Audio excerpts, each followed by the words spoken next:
Yes, as Maame said, we are the answer, and I cannot emphasize that enough. We are the answer. We have multiple talents. We have different resources in our capacity. How can we harness all of these together and ensure that we are solving the problems ahead of us? As you wait for people to let me know if you want to ask a question, so I can the administrator can unmute you. But Maame, I also have some questions for you. So let's get it going. Okay. The goal of this free trade agreement for the continent is to remove the barriers economically, technologically, socially, so that we can, move both resources and labor across the continent for collective growth. I mean, one of our biggest problems you've mentioned already is leadership. Is there a part of this trade agreement or Agenda 2063 that holds our leaders to fire? Are there some sort of checks and balances?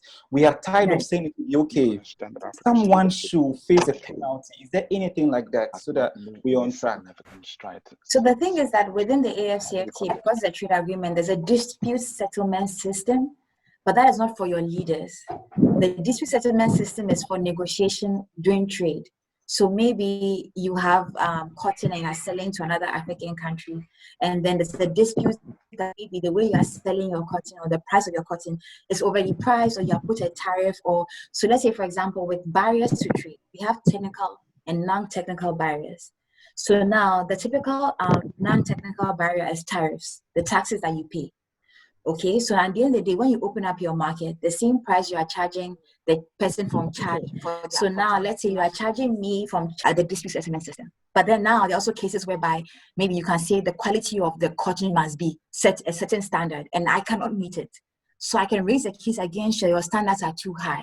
When it comes to leadership accountability, the only thing that the AU 2063 agenda has done, not the AFCFTA, because that's just an agreement for trade, is that they are saying that, well, organizations like NEPAD was instituted to help promote economic development, right? Socio-economic development in Africa.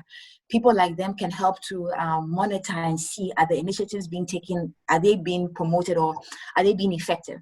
Or even like through ECOSOC meetings where they can have like conferences to just check where every country is with the agenda. But when it comes to holding a political head accountable, it doesn't do that. That is why I was saying that the change is us, because you see, politics is very tricky because there are so many layers to it.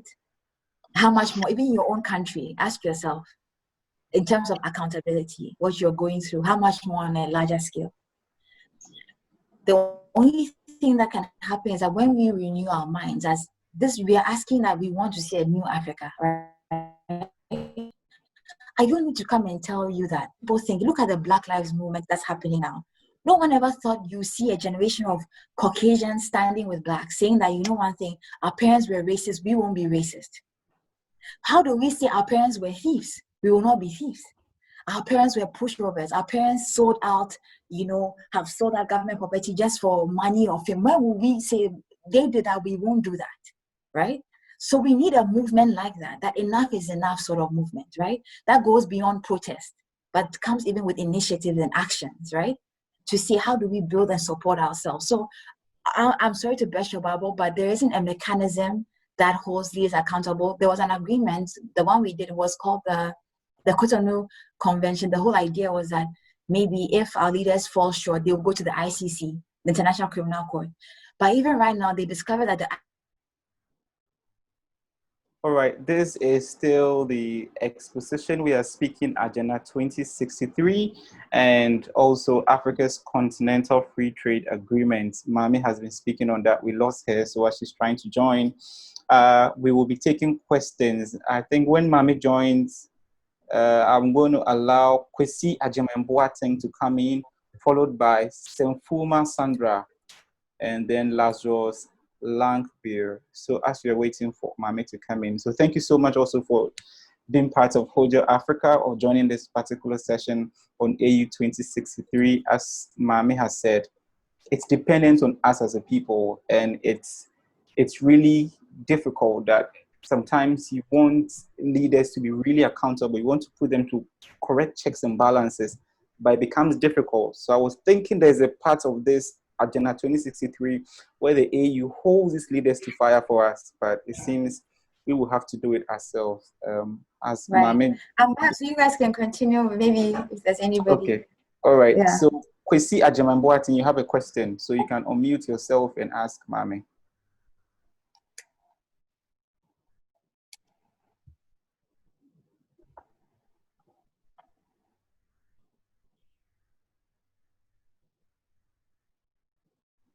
All right, we have Semfuma Sandra. You said you want to add a bit onto what Maame said. So are you ready to do that? Yes, I am. Okay, take it away. Hi, everyone. My name is Sandra from Uganda, currently locked down in Ghana, and I'm glad that I was locked down here. Everything works for good. I want to say that usually we want accountability from our leaders, but we are not going to get that. And as Mami said, we have to change the narrative. And how does that start? We all agree that most of us don't agree with so much of what our leaders do, but talking is not enough. What are the challenges in your communities that you can address? Because you see, when you help people, they start listening to you. When you solve their problems, when you do small things that change their lifestyle, then they'll listen to you. And when they start listening to you, that's when you can start showing them that, you know what, our government is doing this, but that's not how it's supposed to do it. It's supposed to do it that way. Once we change their mindsets, that is one way of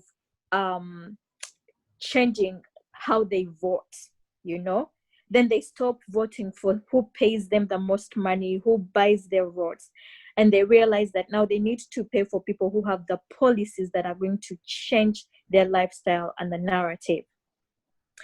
And when it comes to the borders, it is very simple. This is the start of us doing away with borders. When the youth come together, then they talk, then we realize these are the challenges that we're facing. They're the same challenges everywhere. If Senfuma is doing this in Uganda, how can she talk about it with Ade so that Ade can do that in Ghana? And if Ade does it in Ghana, who do we have who can do it in Nigeria, and who can do it in Rwanda and Kenya?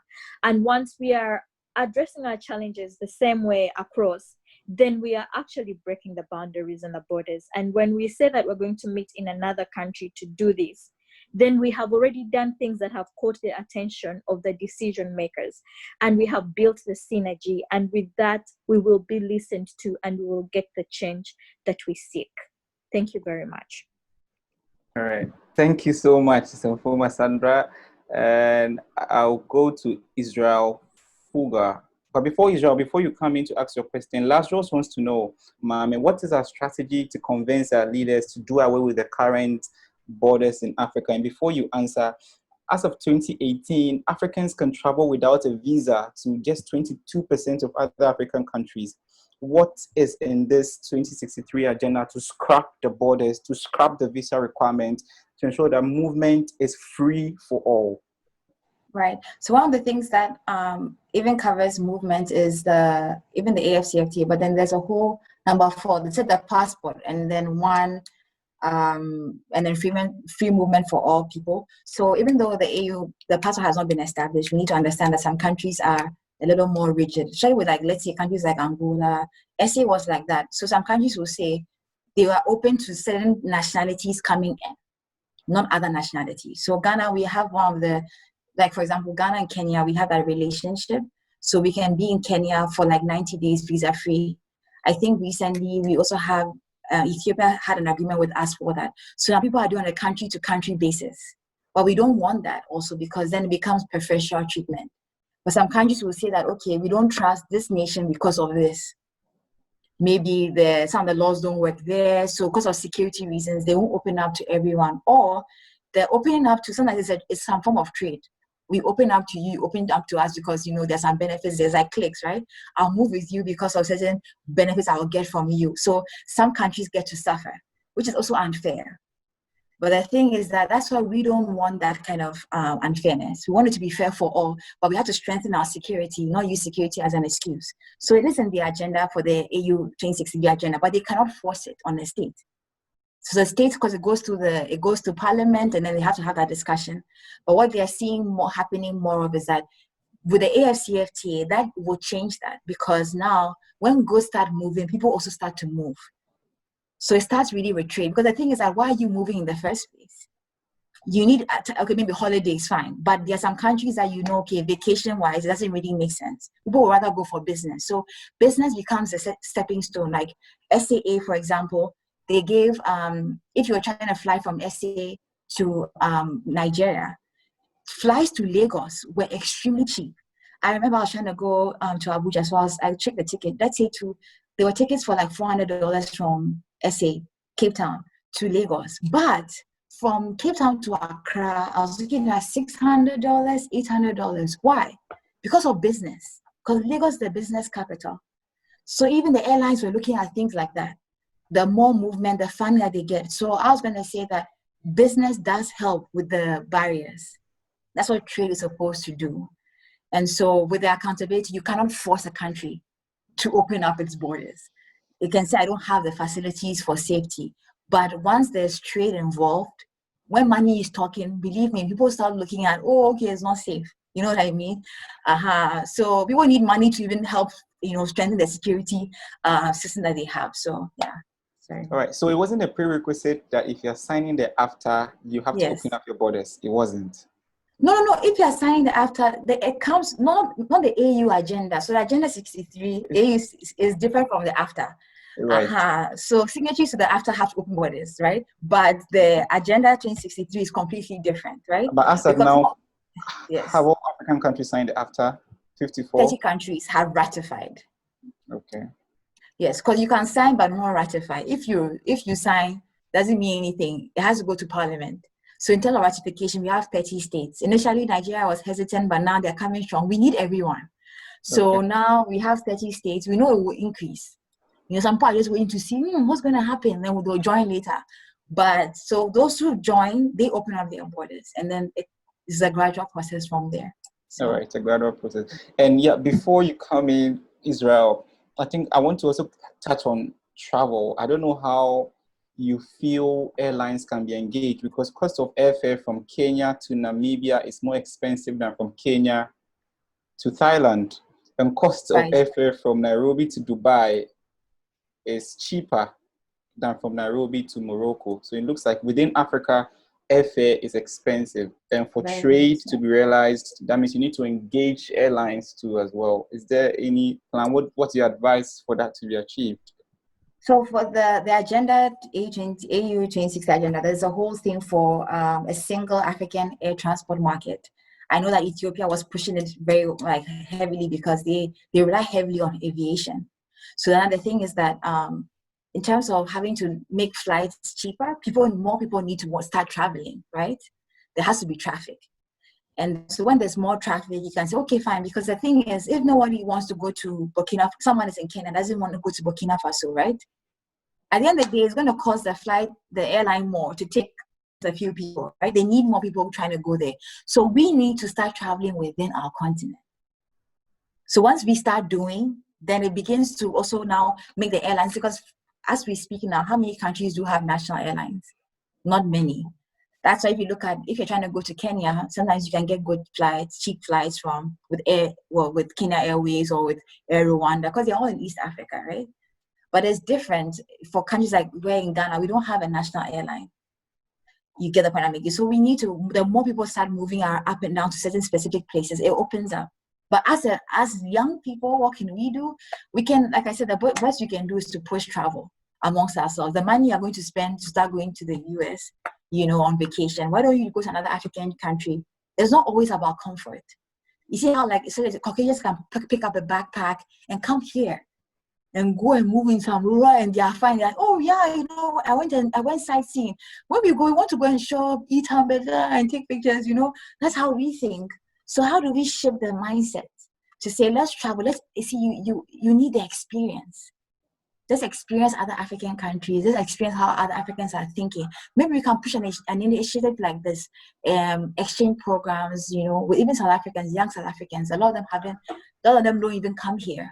Come see what's in West Africa. Let's go see what's in North Africa. That's why Hojja Africa was established, to push more Right. millennials, more young people to move across the continent, experience Right. cultures, go. Right. So we are part of the solution. We are pushing so well that every one of us can visit so many African countries as we can to Right. learn about the people who are part of us.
So many African countries as we can to learn about the people who are part of us. So Israel Fuga, we are ready for your question. If you can unmute yourself and ask Maame. Okay, Maame, thank you very much for the great exposition. I mean, I'm really learning. I just wanted to find this out. I was once listening to this interview at Joy News. I think they call it the Experience Lounge. And they were interviewing one man called Mr. Michael Koto.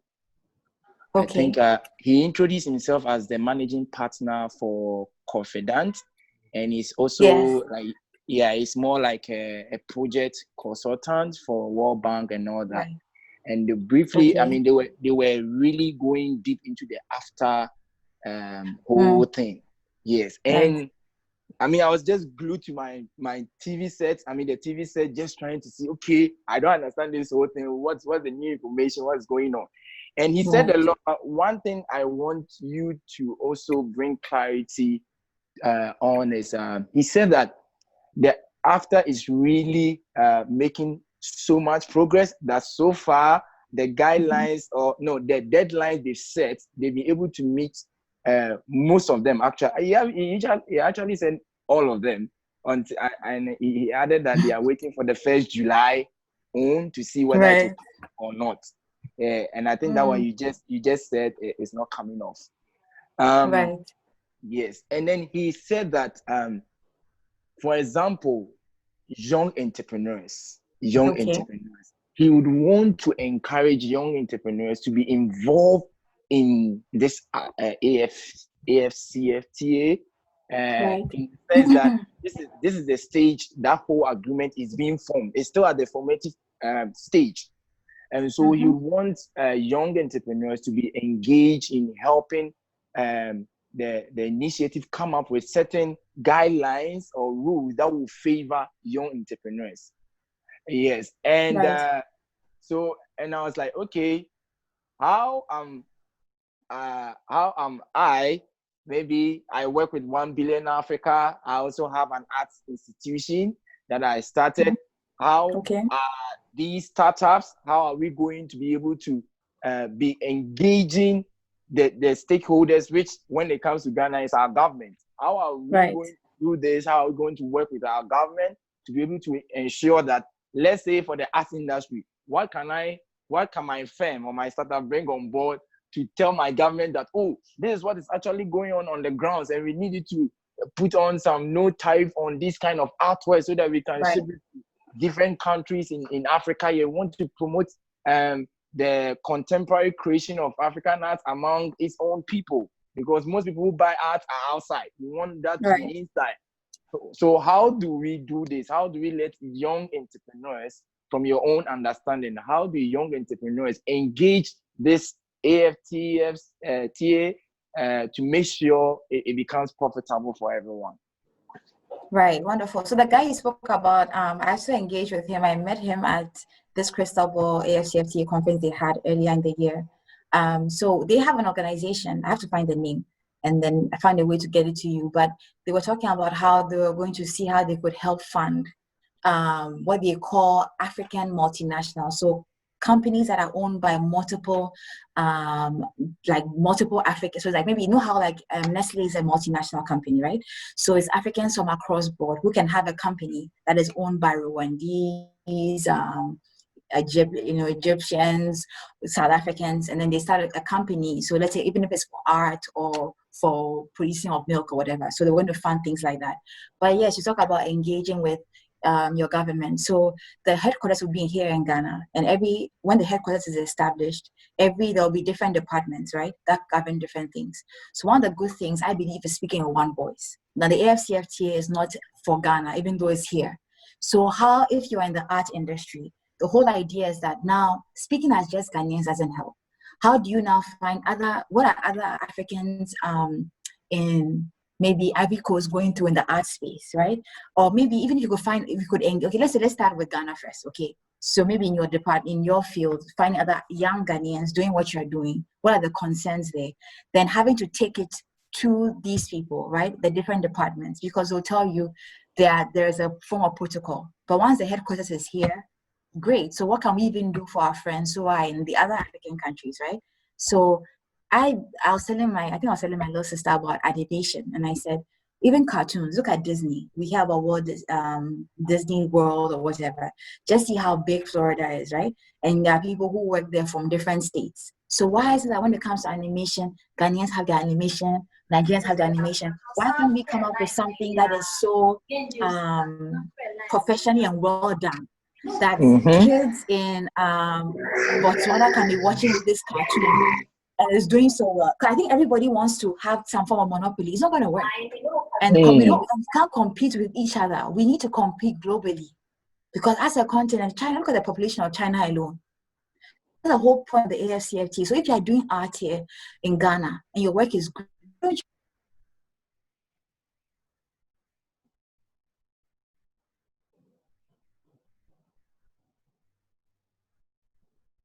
I think we've lost Maame again.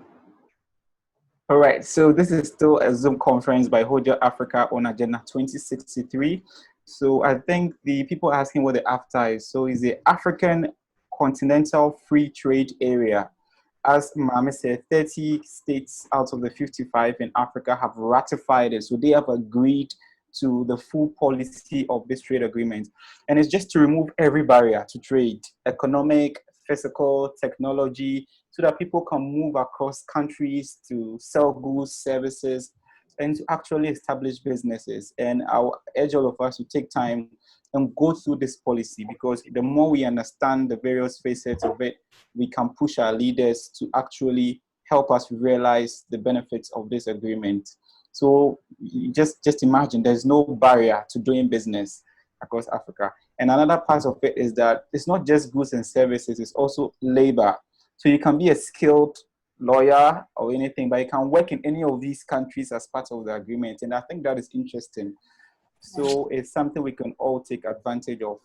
And I don't know if Maame, are you back? Yeah, and Henry, I was going to say one last thing also. He said that they said everything was ready. I'll share a link. Unfortunately, Afri-Exim Bank, that is in charge of ensuring that the payment systems are working well for the AFCFTA, because if you are selling something here, you want to pay over there.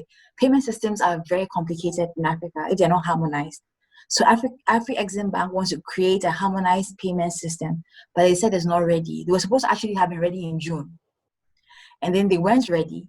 And now that, they postponed the thing from 1st July, now they even have more time to go and get themselves together. I'll share the link right now so you guys can see, just to see what Afri-Exim Bank was saying about the agreement and being ready. So there are some things that are not set in stone yet, just to answer his question.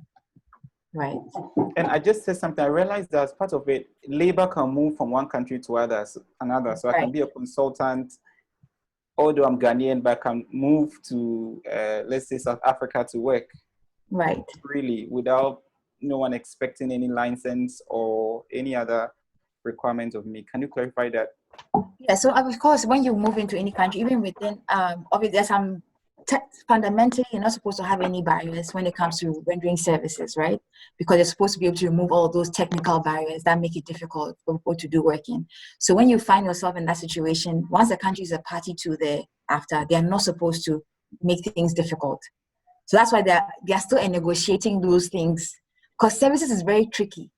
So when there's there's unemployment. So people they're still undergoing talks on how the agreement will cover services, right? Services usually, even with the WTO, the World Trade Organization, services is always usually the last place they negotiate, because you have to look at, okay, if I even have a transport company, I want to bring my transport company to your country, right?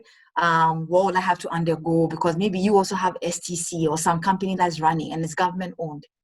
So now my company may be competing with your government company in terms of transport. So there's some laws that govern all of those little things that are all stipulated in the agreement and are still being negotiated as we speak. So, right. All right. By 2050, Africa's youth is expected to reach 850 million, and that number is mind-blowing. It shows that we're a real powerhouse and we have to harness it. Going through the documents, there were no standalone framework on how to tackle unemployment in Africa, which is one of the biggest problems that we are facing. More graduates, but less job opportunities, people having to create jobs themselves, but sometimes it's not even sustainable. As part of Agenda 2063, was there no intentional framework to tackle unemployment head on? Well, the thing is that the framework is supposed to feed into moving unemployment, right? It's like, because unemployment forms a part of poverty eradication. So the whole idea is that the agenda, with all the different things that they want to do, whether it's the AFCFTA or the travel free movement of people, all of these little things are supposed to feed into moving unemployment. But fundamentally, the free trade agreement, the AFCFTA, is supposed to help deal with unemployment drastically, because it's supposed to help strengthen our local industries, have factories. I just found out 2 weeks ago that the best cotton in the world, one of the best cotton qualities in the world, is found in Burkina Faso. I said, no, Benin. And I was shocked. And that's what they use for denim, to make jeans. And I was like, man, no one is making jeans here. And that cotton is bought by foreign companies, sent to Bangladesh for cheap labor. And then they put the tag H&M, Forever 21, Versace, and they sell it back to people. You see? So if we have this cotton here, then what is this? And Benin has it, they call it the white gold. They have it in abundance. So imagine having factories here making jeans. You won't be sitting here killing yourself trying to go to London to go and shop or whatever. Now people can wear decent clothes here. It will create jobs for our people. So that's the whole point of the AFCFTA. Like, we'll have factories, up and running, whether it's through farming, different things, transport, the roads being done, people will have jobs. So that's what the AFCFTA is supposed to do. All right, Rich, before you come in, I want to find out, so financial institutions, you said Afri-Exim Bank. Yes, Afri-Exim Bank. Is there a fund to support industries, manufacturing? Because production is the biggest part of a trade agreement. For us to really have a proper trade agreement, our production must be on the increase. What's the plan for that with regards to financing? So Afri-Exim Bank on its own has a financing project for farmers, they say, and small-scale SMEs. So there's some different, supposed to go to the bank's website, because they are one of the major banks behind it, and then African Development Bank. So the ADB, but then you see ADB has so many policies, but they go through your government. Then they work with your government. Now, you know how sometimes with these things, you don't know who gets the money, who gets what. So that's how I was now thinking of that. And the Afri-Exim Bank is trying to have a special policy to help farmers and small-scale enterprises. We are waiting to see how that will manifest itself, become tangible. Would I personally wait for Afri-Exim Bank? Maybe I won't. Maybe we have a lot of people have land here in Ghana, and they are waiting to get money to build their mansion. And I'm like, why don't you start something small, even if it's vegetables, right? because you're always waiting to build a house and the land is just lying there. And was a Ukrainian woman asked me, said, why do you guys just waste land? You're leaving land for what? It's wrong. So the thing is that somebody even said, can there be a policy to rent out land for a couple of years for farming? So if you don't have the money to do whatever project, people can start small. So I even say, if you even have little, big companies didn't start with $1 million. People sometimes started with even nothing, you see. So sometimes you always need the money to start. So then maybe you're starting really small. I was thinking, maybe I want to go into farming. And I was thinking coconut is a big deal. The coconut husk, not the milk or even the water, the husk itself. We export heavily to the UAE because it's used for farming, because it can absorb water 5 times more than normal soil. So people are buying that coconut husk, and it's been exported. There's a young Ghanaian guy who actually got funding from parts of Europe, and he has a factory here. And he's exporting that to Turkey and other parts. So there are things like that. And then there are projects also running here for SMEs. So it's about knowing which project is ongoing, even for young women. But all of these things also, it's not easy to get into those programs. The World Bank has those things. But I'm thinking of what can we do network-based to raise money within ourselves and see how we can even support such initiatives. Because I'll end by saying that it was Rockefeller who said it. He said, I became a billionaire by making other people millionaires, sometimes just by investing in other people, right? And thank God for contracts. So you have an agreement between you and your friends for business, how you share the profit. And maybe you have money, you support someone's business, and you make money from that. So anyway, just to leave it there and see. Thank you so much. So Richard, you can come in now. Nino Te with your question. Okay, thank you, Henry. And Maame, thank you very much. You have given us in-depth understanding about a lot of things. For me, one striking thing was the Somalia thing you spoke about in terms of their coastal line, how long it is and how strategic it is. Right. I quite remember I looked on your status and I saw it, so I had to do a whole research on the Somali pirates, and that is right. to understand that it is a very strategic place. It's a very useful platform. I want you to highlight a number of industries or fields that we, the youth on this platform, can start working or like bringing ideas together so that we can establish companies in those fields. You've spoken about agriculture. You've spoken about the fact that in Botswana there's a lot of cows there, and if you understand the Botswana system, they have a nice framework that manages their meat and all. They have a whole ministry even for the cow sector. So what are some of the areas as youth that we can begin to look at in the long term? Okay, fundamentally, I will say this. Apart from, I know tech has become the main thing that a lot of people are going into. I'm not a tech person, but putting anything now, this commerce, they say, e-commerce, right? So when you have things like Amazon, people having websites where they can buy things online.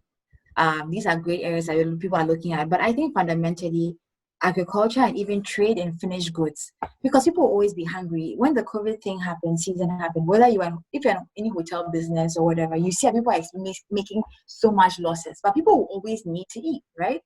And I was thinking, agriculture doesn't necessarily mean that you have to go and farm, but there are a lot of things that you can go into different. I spoke about cotton, right? So let's say you are a fashion designer, you're thinking of clothing.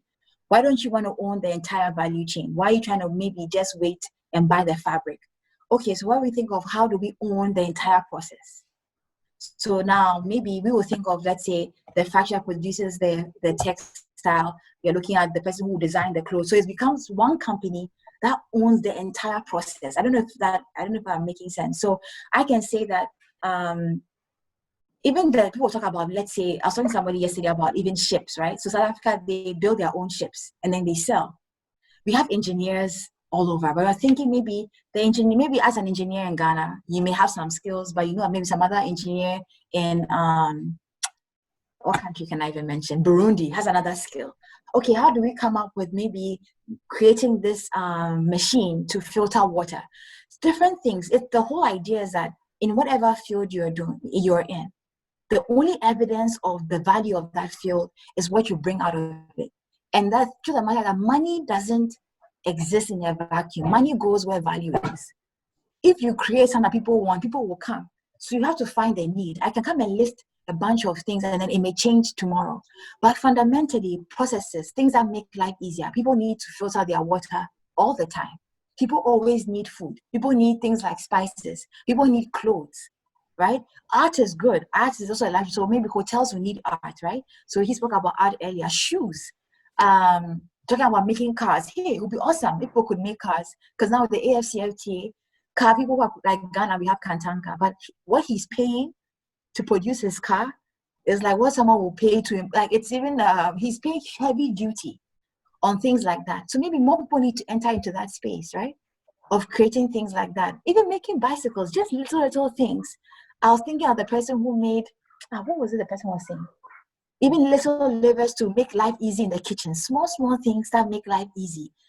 Sustainability in terms of business is always looking at what is a need. People will always need certain things. So if you know what people always need, then you never get worried, right? And I think that when it comes to agriculture, people think it's just farming. The land brings out so many things that you need.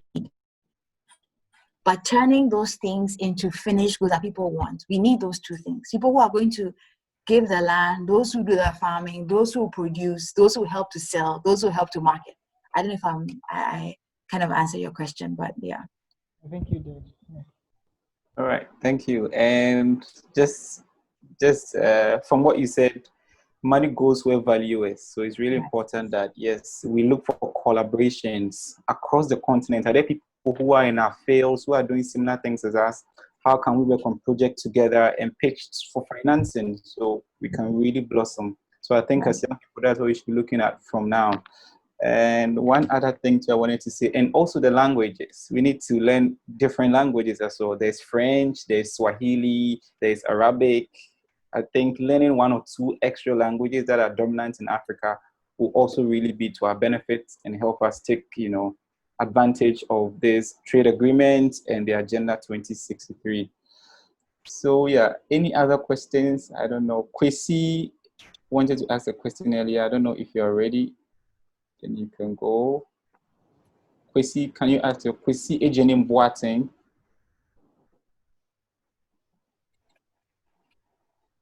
All right, as we are waiting for that, I have a question. For a free trade area to work, it means that we should ensure that things that are most of the things we consume are manufactured within the continent. Here is the case that we have an issue of dumping. China's influx of goods and services have dominated the market. Textiles, services, goods, whatever it is. So many of that. Yes, Henry. Okay, Kwesi, I'll come back to you. Hello, Henry. Answers this question. I'll come back to you, please. Okay. So, Maame, what strategies put in place to ensure that there's no influx of a lot of things outside of Africa into the consumption market as well? So the thing is that, you see, maybe it's unfortunate because even for a long time, like Singapore was like a dumping grounds for the British. But if your country goes to allow that, the AFCFTA cannot change that. So that is why, and a lot of time when the country allows that, it's because of money. So the thing is that, yes, under the AFCFTA, there are laws that prevent dumping, but at the same time, it now becomes a national thing whereby I can't come and tell you, Ghana, don't let China bring old freezers or spoiled car parts. No, you have to make that law yourself.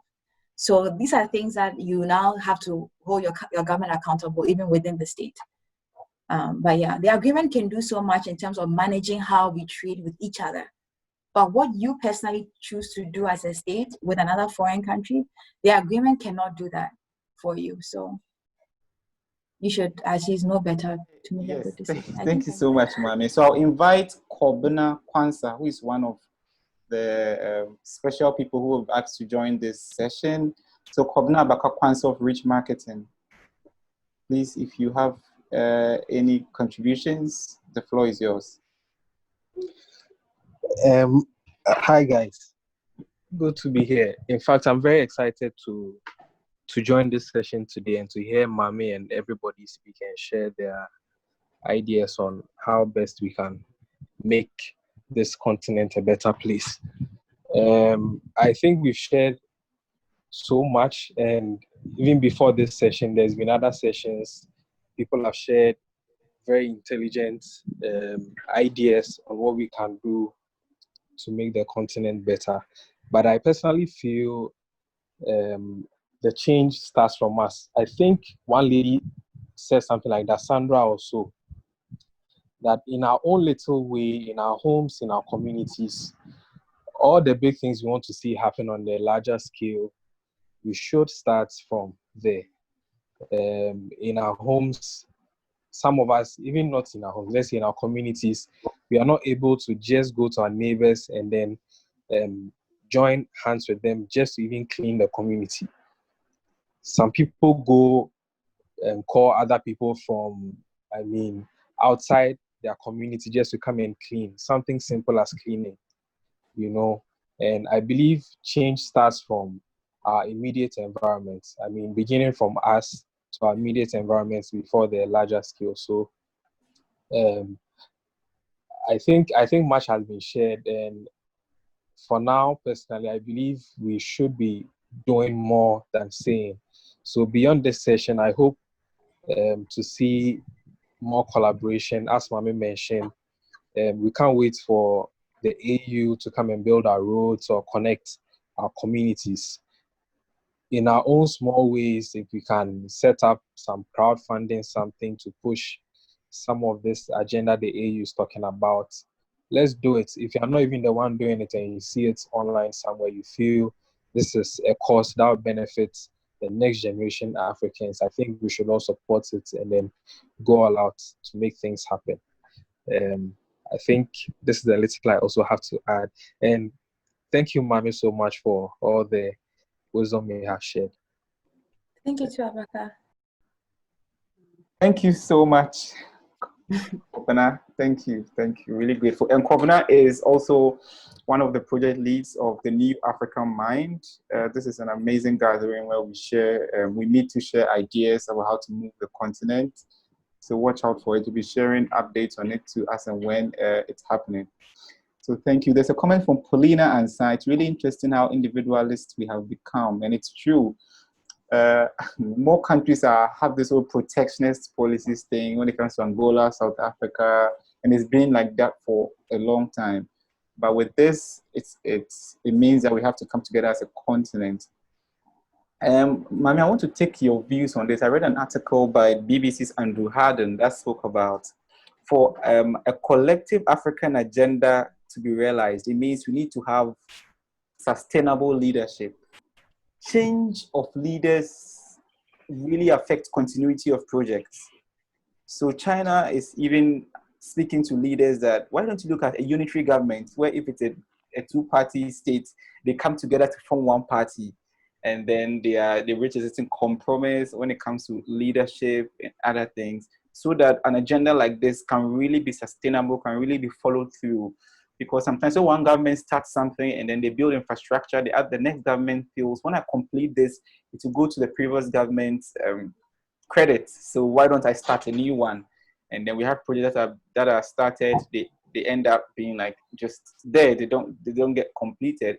So what's your view on that? Do you think democracy is a challenge to this particular Agenda 2063 and a unitary government is the way forward? Really controversial question. No, I don't think so. I mean, it goes back to the fact that it's about how you define democracy, right? I think I said that the democracy as we know it now, we practice as what they call Western democracy, right?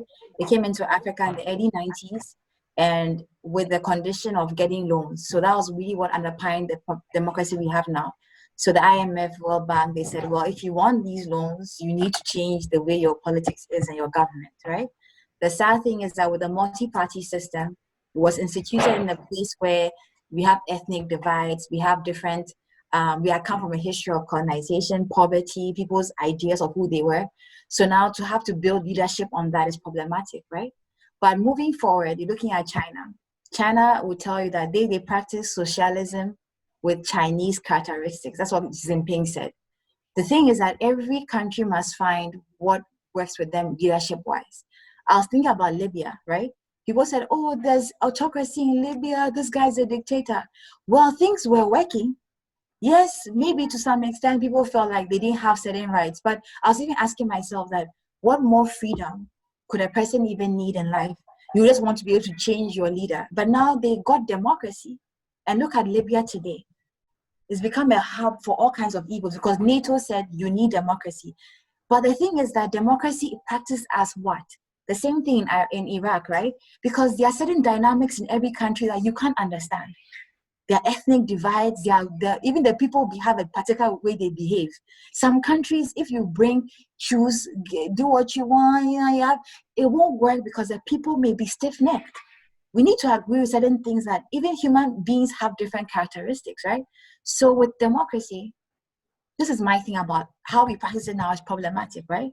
But this older generation, will they let go of it? No. But in our time, we need to ask ourselves that the problem we are having so much is that everybody wants to be in the limelight. Who gets to be seen? Who gets to be president and the minister, to sit in a big car and drive and have police chase them, right? But that comes from what? An inferiority complex of self. I shouldn't care who is president as long as things are being done. Maybe in our generation, somebody was talking about starting small, right? We need to ask ourselves that in your own household, and you may downplay it and say, oh, but why? The family is the foundation of the nation, of the society.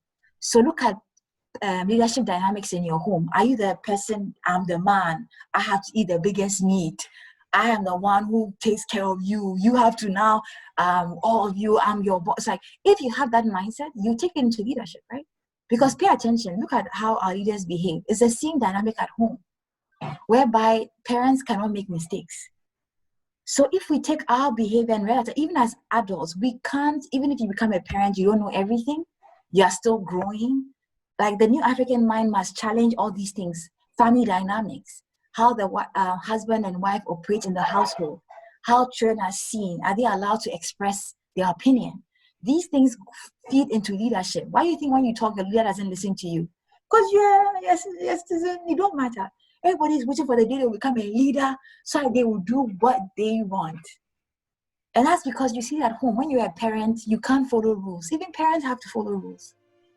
Because whatever your children are not what you tell them. They are what they see you do. And if we as Africans learn that maybe we are trying to solve the problem from the wrong point. He said, if you want to change the world, go home. Mother Teresa said, go home and love your family. In other words, it starts with you. Stop focusing so much on this leader. Maybe in our generation, we should all do the individual work at home to ask ourselves, how am I doing things differently as a sibling, as a wife, as a friend? Am I supportive? Am I competing? Am I jealous? And how those things will feed into every area you find yourself. And maybe in our generation, if we did that, we do have hope that whether we are practicing democracy or what, our values will translate into those things. Democracy doesn't change a man. People's minds affect the system. The system, you may try to use the system to change people, true, but systems are formed by what? Ideas. How people think. So if we start thinking differently, the system will then eventually evolve and change, and then we can have the hope for this. Thank you so much, Maame Awinador. This has been a really helpful, resourceful discussion. Thank you for taking time off to talk to us about the African blueprint and master plan for transforming the continent into a global powerhouse for the future. As you said, it depends on us. Let's do our stake. Let's know our stake in it and do our part. Collaborate and achieve more on the individual level, and our leaders will follow suit. Right. Thank you. Thank you so much. Thank you. So time check is 3 p.m. We should be ending the session soon. However, my colleague Ade will come in. So for team members of Hojja Africa's Virtual Volunteerism Project, please remain. The rest of you, thank you so much for joining. Maame Awinador, Hobna Bakapansa, and Prince Eduapia. We are really grateful for your time. Right. Thank you. Thank you. Bye. We will continue struggle for independence and the greater task of economic and social reconstruction beyond it.